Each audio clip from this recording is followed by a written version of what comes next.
Okay, what is the difference between Sunnis and Sufis? Sunnis are Sufis and Sufis are Sunnis. No Sunni cannot be Sufis, and if a Sunni says I'm not a Sufi, then he is a Wahhabi.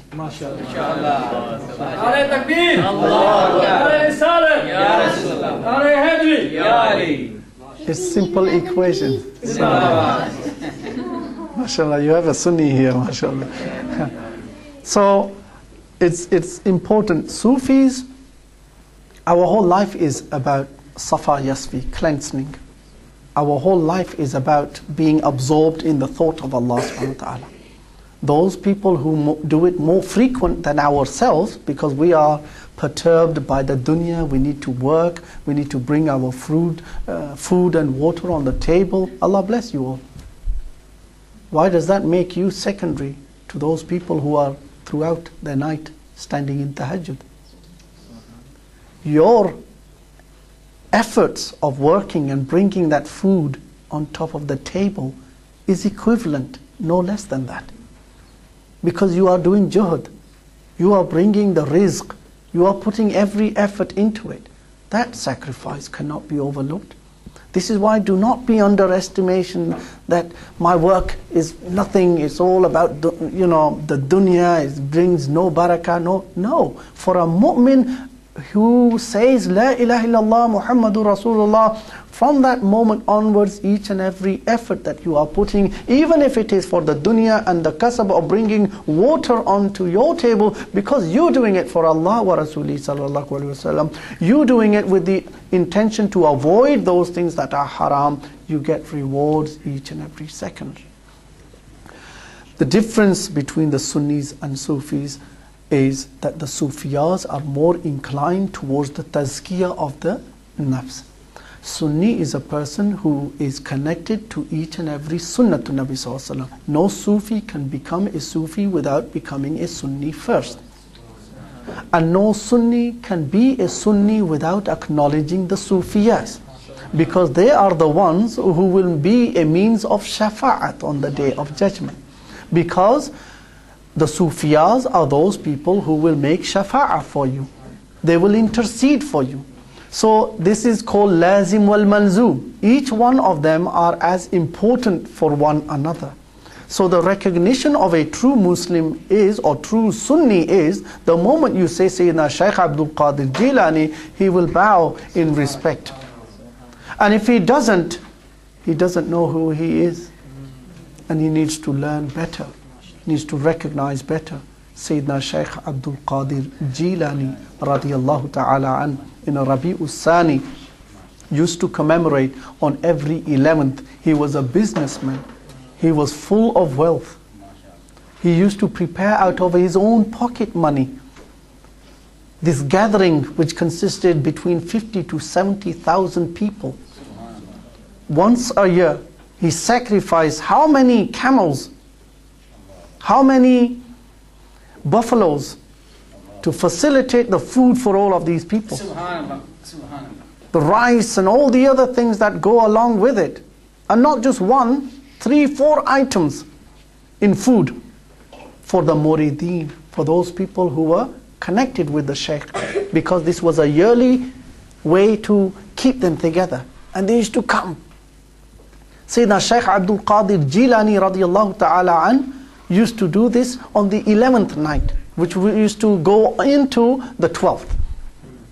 And this would be for the Mawlidun Nabi sallallahu alaihi wasallam. Originally, it is also said that he did so in the Rabi'us Sani, because this would become the Chaliswa, the 40th of the beloved Prophet Muhammad sallallahu alaihi wasallam. So they would have the recitation of the Quran, the Mawa'izat and the Bayanat. This was not an Indian, the Pakistani or the Bangladeshi thing. This was a truly Iraqi thing. Baghdadi thing. So this is Baghdadi.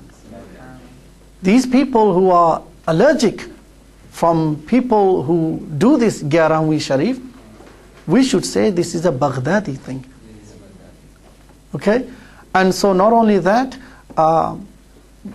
Sayyidina Shaykh Abdul Qadir Jeelani radiyallahu ta'ala an, none of these people know that.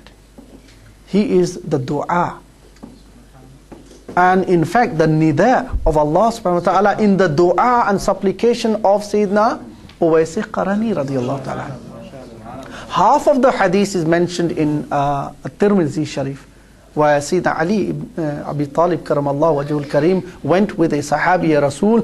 When Rasulullah sallallahu alaihi wasallam in his lifetime gave the wasiyah, hunaka rajulun yuqalu lahu Uwaisun. There is a man so far away whose name is Uwais. If you go and meet him, take this khirqa and say salam to him, meaning give my salam to him, and ask him to make dua of forgiveness for you all. Ali radiallahu ta'ala anhu, every year they would make the effort to find out, because Hazrat Uwais Qarani was very majzoob type of personality. People wouldn't last in front of him.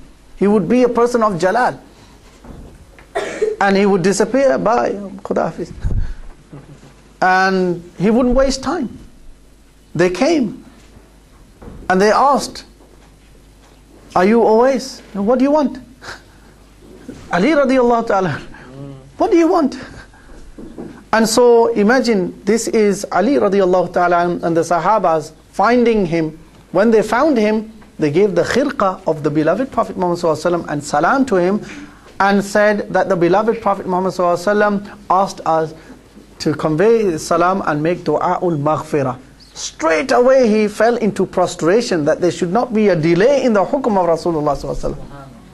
He was one of those who admired and loved the beloved Prophet Muhammad so much that his eyes used to be full of tears whenever he would remember. And so this is that Uwais Qarni. When he fell into prostration and made du'a'ul maghfirah, he heard a voice that I have forgiven because of you, O Uwais, half of my ummah, and the rest, half of the ummah to Nabi sallallahu alaihi wasallam, and the other half of the ummah to Nabi sallallahu alaihi wasallam I will forgive when the mahbub of my mahbub, when the mahbub of my mahbub makes dua. So Uwais Qarni said, oh Allah subhanahu wa ta'ala, I understand I have made dua and half of the nation will be forgiven. Who is this mahbub of your mahbub? And so the nida came about that person who will be from Baghdad, Sayyidina Shaykh Abdul Qadir Jeelani radiyallahu ta'ala an. Later on, many of the Awliya Allahs also gave reference, specifically where he will be born, specifically his name, and also his progeny as well. So Sayyidina Shaykh Abdul Qadir Jeelani radiyallahu ta'ala anhu was just like an anticipation and await for Isa alayhi salatu wasalam, Habib Akram sallallahu alayhi wasallam. There was an anticipation and await amongst the awliya Allahs for Sayyidina Shaykh Abdul Qadir Jeelani radiyallahu ta'ala. Inshallah.